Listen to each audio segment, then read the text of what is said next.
বাবারে, ফেসবুকের কিছু বিষয় নিয়ে আজকে আমি কিছু কথা বলবো। আপনারা আমার এই কথাগুলো রাতের বেলা ঘুমাতে যেয়ে বালিশের উপর মাথা দিয়া শুনবেন। মনে করেন আপনার দুইটা ছেলে, এত আদরের ছেলে, রৌদ্র লাগতে দেন না গায়ে, তাদেরকে মশার কামড় খাইতে দেন না, অথচ সংসারের অভাবে পইরা একটা ছেলেকে বিদেশ পাঠাইয়া দিলেন।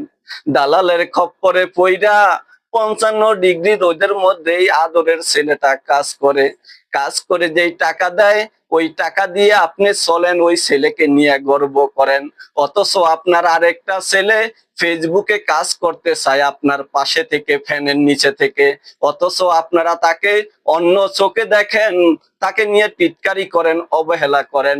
অথচ বাবা, আপনি জানেন না, ওই ছেলেটাকে যদি একটু ভালোবাসা দিতেন, ওই ছেলেটাও টাকা ইনকাম করতে পারতো, সংসারের মোড় ঘুরে যাইতো, সমাজের মানুষের জন্য কিছু করতে পারতো। ঠিক কিনা? ঠিক।